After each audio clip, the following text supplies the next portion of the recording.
The unsurpassed, penetrating and perfect truth is seldom met with, even in 100,000 myriad kalpas. Now we can see and hear it. We can remember and accept it.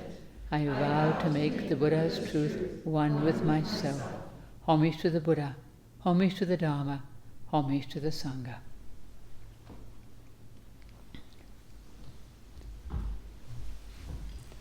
So we've just celebrated our transfer of merit ceremony, and we do that about once a month on average. We offer merit to all sorts of beings, people we know, people we just hear about that we don't know, people who are ill or dying or who've just died, animals, beings who are suffering, all kinds of beings. I see the list of people, and there are all sorts of beings there, and groups of beings, And also beings who are not in any dire circumstance. We just want to offer them merit because we love them. We just wish them well, to help them on their way. And, it's almost especially, we offer merit for those who create suffering, whether intentionally or unintentionally, because they may need merit more than anybody. In fact, everybody needs merit, because we all create suffering one way and another, even in little ways, both for ourselves and for other people. We might say an unkind word and then feel bad and hurt somebody else's feelings, or just be thoughtless and think, how did I manage to miss that opportunity to do something or say something? Happens all the time. So it's not as though we're the good and happy people, offering merit to the not really very good, unhappy, suffering people. Because they're all capable of great high kindness and doing great harm also. We're all somewhat the same, and not the good guys and the bad guys. Of course we're the good guys, None of us is perfectly kind and good all the time. Everybody has suffering, some people more than others. Some people have terrible suffering in their lives, some people a bit, but everybody knows suffering. That's what the Buddha said, there is suffering. He didn't say life is hell, he said there is suffering. Life isn't completely easy for anybody, no matter what we may see or may not see. We just don't know. So, what are we actually doing exactly when we offer merit to somebody? What is this merit?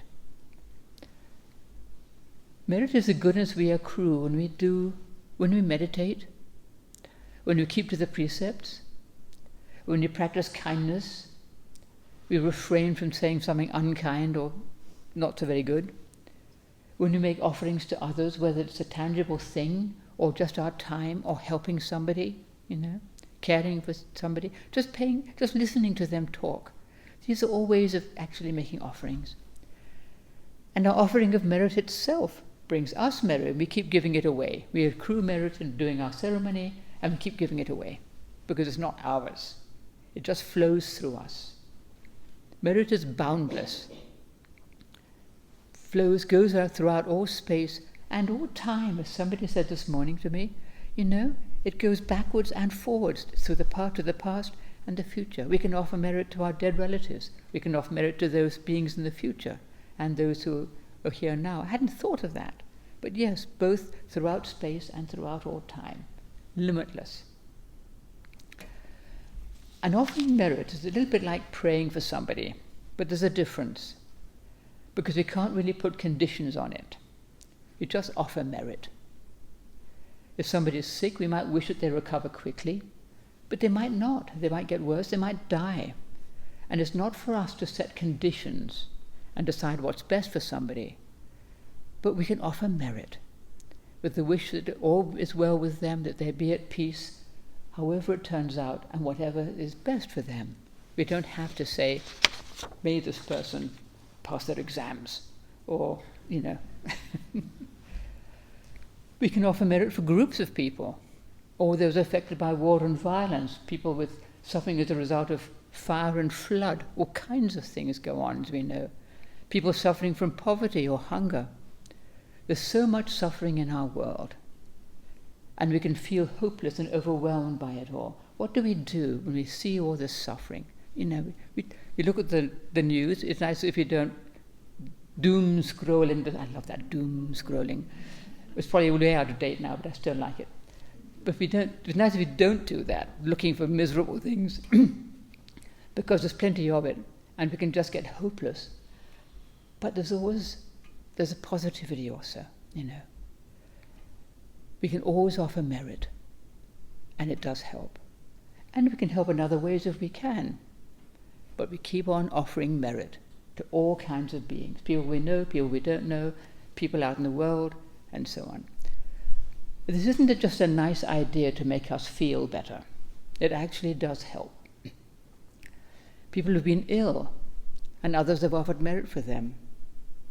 They say how much this helps them to bear the illness. Feeling that offering of merit helps them to be still, to be at peace, to accept the pain and not be so afraid. I see at least one smiling at me, having experienced this herself. Sometimes people recover from things that the doctors wouldn't have expected at all, and they're astonished, But we can't expect that. We just offer merit. And offering merit does help us as well. It helps us to nourish a heart of compassion and kindness without judgment or limitation of any kind. We don't say, this person deserves merit and that person doesn't, Everybody needs compassion and kindness, no matter who they are or what they do. People who inflict suffering on others, probably need merit and compassion more than anybody. You're not a happy person if you're creating harm for other people, whether it's deliberate or not. They must have had a lot of suffering in their own lives to want to hurt other beings. And many people just blindly do harm without noticing. It's not that people are always willfully harming people, but people just do stupid things, selfish and stupid things. We all do selfish and stupid things. We don't have to condone the harm that people may do, but we don't have to hate them or judge them as evil. Mostly it's ignorance, not willful beastliness, but ignorance. And in fact, it's only ignorance that can cause us to be unkind, because if we were wise and knew better, we wouldn't do that. We would just want to be kind. The Buddha taught that 4 divine abodes, the 4 boundless states, boundless, loving kindness, compassion, sympathetic joy, and equanimity. If you've heard of them, you'll hear of them again. If you've never heard of them, you can listen. They're boundless because we cultivate them towards all beings, without judgment, without limitation, without ill will towards anybody. We just cultivate it for everybody, boundlessly. Loving kindness. The Buddha taught a practice of radiating loving kindness out to all beings, in all directions, starting with ourselves. Because it's often hardest to be kind to ourselves. We can be kind to somebody else, but we tend to judge ourselves, criticize ourselves, and treat ourselves in ways we'd never treat another person, sometimes very harshly. But we need to be able to see ourselves with kindness as well, not just other people. Otherwise it doesn't really work. We have to be kind to ourselves, then we can be kind to other beings. Because we're not different, we're not especially bad or evil or anything, or especially good. We're just human beings like anybody else. And we can offer merit to ourselves as well as to others. This is a very helpful practice. Offering merit to ourselves as well as other beings, offering loving kindness to ourselves as well as other beings. And the Buddha said, when you offer loving kindness, start with yourself, and then go on to people you love, people you know, people you don't know, people you don't like, offer loving kindness to them too, and all beings, boundlessly. And also we can just practice kindness to everybody, people we meet, out in the street or in the grocery store, wherever, even if we don't know them or like them particularly, somebody we don't get along with very well, we can practice kindness. It's amazing how it helps.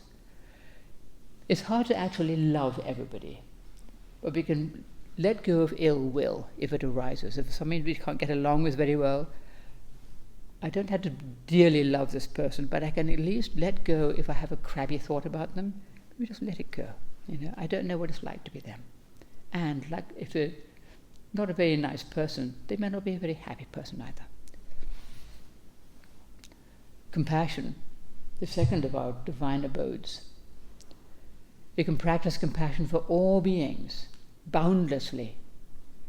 And offering merit helps us to do that, because when you offer merit, we're nourishing a heart of compassion. It's really helpful. Just to offer merit to beings we know and love and beings we don't know and so forth. All beings, including people we don't care for too much. No judgment, no limits, and offering compassion to ourselves. Once again, that can be the hardest thing to do, but we need to do it. Avalokiteshvara, Bodhisattva of compassion. We see her here, we see her there, we see her over there.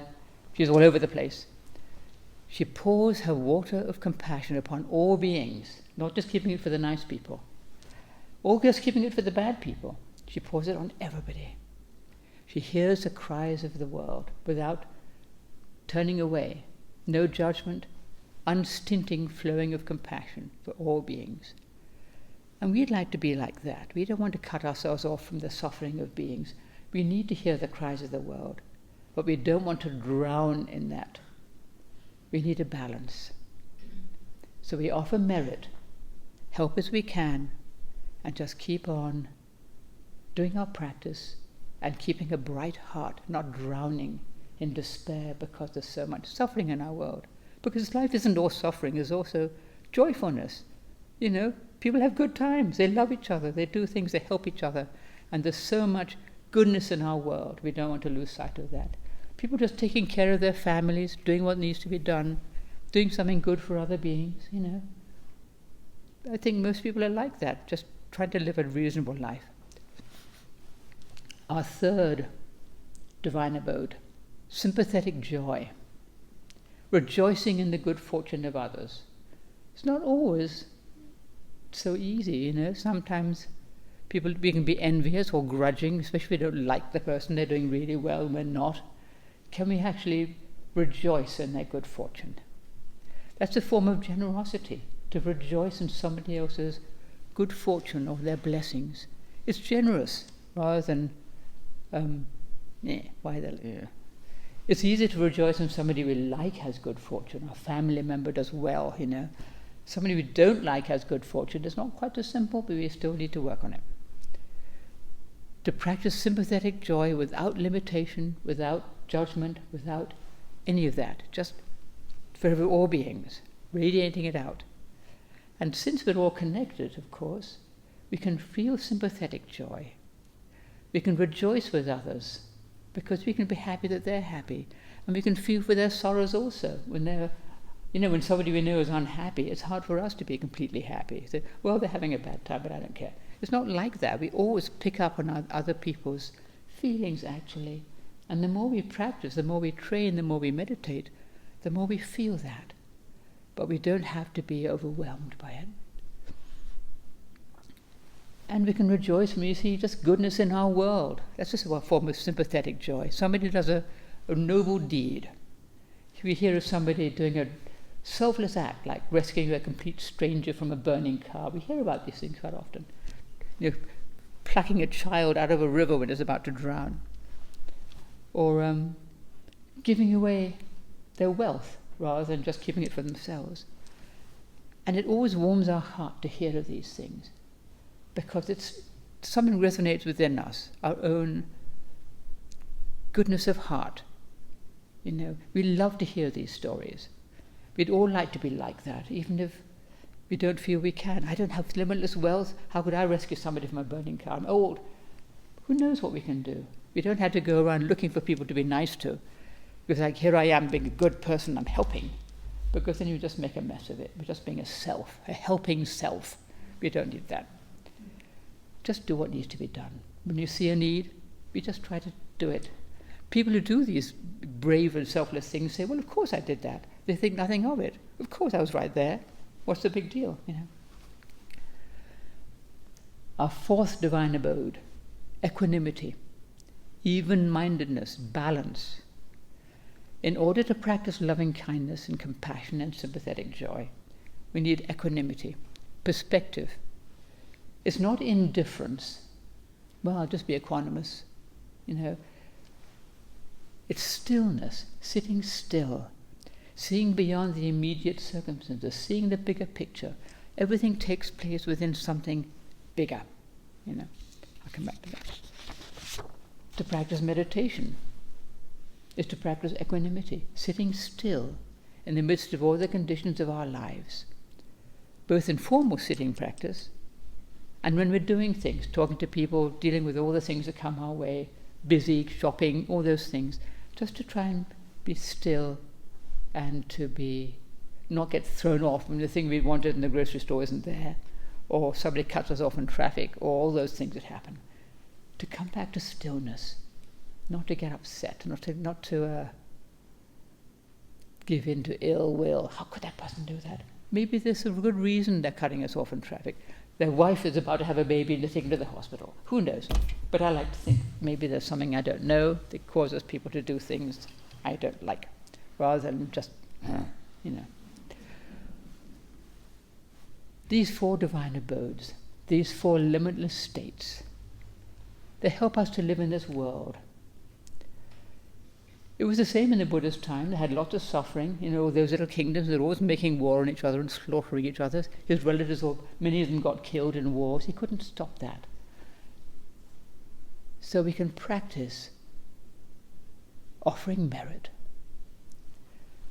We can practice the 4 divine abodes, the limitless states, loving kindness, compassion, sympathetic joy, and equanimity. They help us not to just drown in hopelessness or cut ourselves off in indifference because we can't bear to see it or whatever. As I said, there's always been enormous suffering in our world.